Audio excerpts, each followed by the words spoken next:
was 5 and he was 6. We rode horses made of sticks. I wore black and he wore white. He would always win the fight. Bang, bang, he shot me down. Bang, bang. Ouais, C'est qui commence. c'est moi qui commence. Ouais. Alors, Botanical by Alphonse fait partie d'une des branches de notre entreprise qui s'appelle Alphonse. Donc pourquoi Alphonse? Parce que c'est le deuxième prénom de Valentin et que c'est un de mes prénoms préférés.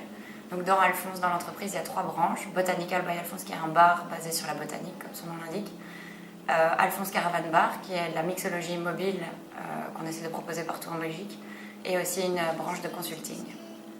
Il y a 3 ans, on a commencé les travaux sur la petite caravane. Quelques années, parce qu'on travaillait beaucoup dans la RICAB, mais qui n'est pas vraiment débouché, on n'avait pas de contrat, on n'avait pas de sécurité. Et donc on s'est dit, tiens, on va lancer un projet. Et un jour, on a eu l'idée un peu folle de récupérer une vieille caravane et de la retaper nous-mêmes.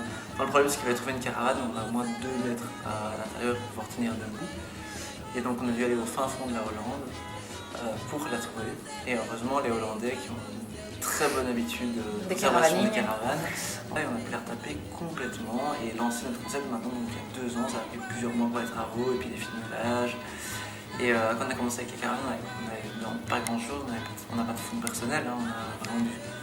Donc c'est vraiment en fait le fait de travailler les cocktails de façon gastronomique. C'est-à-dire qu'on fait nos sirops nous-mêmes, on fait nos infusions nous-mêmes, on travaille des acides, on travaille avec des vinaigres, on travaille pas mal de choses différentes pour pouvoir obtenir un cocktail qui est beaucoup plus haut de gamme que ce qu'on peut retrouver traditionnellement dans les bars en Wallonie pour le moment, parce que c'est quelque chose qui est vraiment développé en Flandre, quelque chose qui est développé énormément en Angleterre, aux États-Unis, mais qui est extrêmement peu développé dans les pays francophones pour le moment, à part à Paris où ça explose vraiment.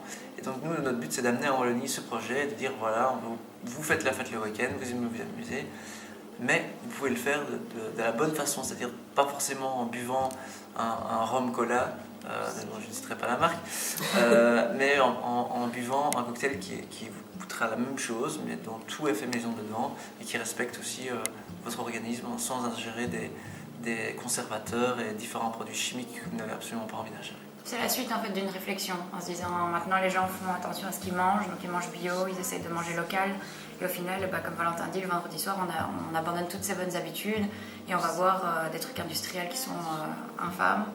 Et donc du coup nous on intervient à ce moment-là en se disant tiens, par rapport à la réflexion de ce qui est bon pour nous, de ce qui est plus sain et au niveau du travail fait sur le produit, nous on propose évidemment des boissons qui sont meilleures pour la santé et puis avec un travail un peu plus respectueux et contre l'industriel surtout. On était tout le temps amené à travailler en Flandre puisqu'il y avait plus de demandes pour la mixologie, donc c'était plus dans notre type. Puis on était amené à travailler beaucoup à Liège puisqu'il y a beaucoup d'activités culturelles et des gens avec lesquels on a des partenariats. Bruxelles aussi, comme la pharmacie anglaise, tout à l'heure quand tu disais, on a fait des événements dans des bars à cocktails. Et donc du coup on était toujours amené à aller partout sauf chez nous, alors que nous on habite en plein centre de Namur, vraiment dans l'épicentre, dans le piétonnier. Donc c'était un peu triste de toujours aller travailler ailleurs et de jamais pouvoir permettre à nos amis de participer à nos événements, de boire nos cocktails et juste de profiter de notre activité. Donc la mode belge, je pense que c'est un beau mélange de beaucoup de choses. C'est un patchwork, j'ai l'impression que c'est vraiment un patchwork multiculturel. J'ai beaucoup d'influences de l'étranger, c'est ça qui est chouette, je trouve en Belgique, c'est qu'on est quand même un carrefour, avec Bruxelles, avec le port de Brest, on est un carrefour de plein de nations, de plein de cultures différentes. J'ai l'impression que dans la mode belge en général, on va autant être influencé par des trucs un peu streetwear qui vont venir des États-Unis, on va être influencé par des choses un peu plus orientales. Enfin, j'ai l'impression vraiment que c'est un patchwork multiculturel, la mode belge. C'est vraiment trouver son identité. Je veux dire, on s'est baladé à Paris il n'y a pas très longtemps et j'avais l'impression que j'allais être habillée n'importe comment par rapport à toutes ces super fashionistas. Au final, c'était tout habillé comme chez Esprit, hyper classique. Et donc j'ai l'impression qu'on retrouve en Belgique, mais j'espère, ce petit côté un peu londonien où on a envie de s'affirmer, où on a envie de mélanger, où on a envie d'oser les styles. D'abord la structure, je pense que c'est le plus important parce que Valentin est comptable. Un bon comptable, la structure, pour moi c'est le plus important. C'est d'avoir ce côté créatif, équilibré évidemment par une bonne structure, par une bonne gestion et par une connaissance en se disant à un moment donné quand on est indépendant c'est toute sa vie, on va se coucher à minuit. La dernière chose qu'on va se dire, c'est sûrement un truc par rapport à Alphonse, par rapport à notre entreprise. Savoir couper, prendre du temps pour soi, mais c'est surtout vraiment se structurer. Je pense que c'est le plus important, quoi. Y croire aussi. Ouais. Et je crois que n'importe quelle personne qui a un projet est à 1 ou 2 ans maximum comment dire, du final de ce projet, de l'affirmation du projet.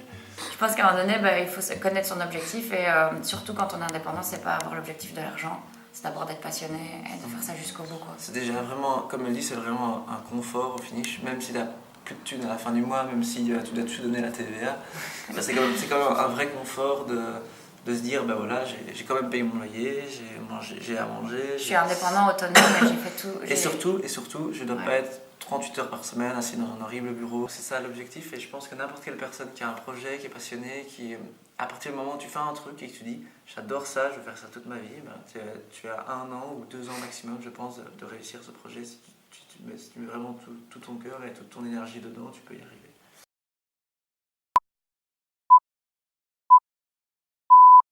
Mon nom est Maximus Decimus Meridius, commandant en chef des armées du Nord, général des légions Félix. Mais j'aurai ma vengeance.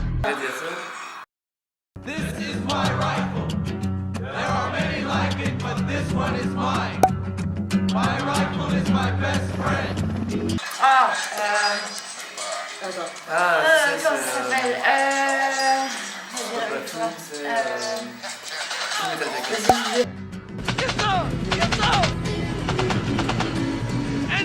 Metal Jacket. Voilà, je cherchais. Les larmes au soleil.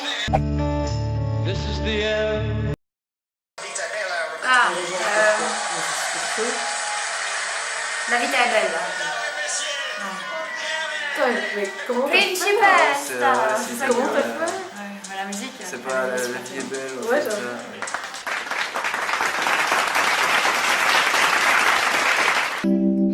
I hit the ground, bang, bang, that awful sound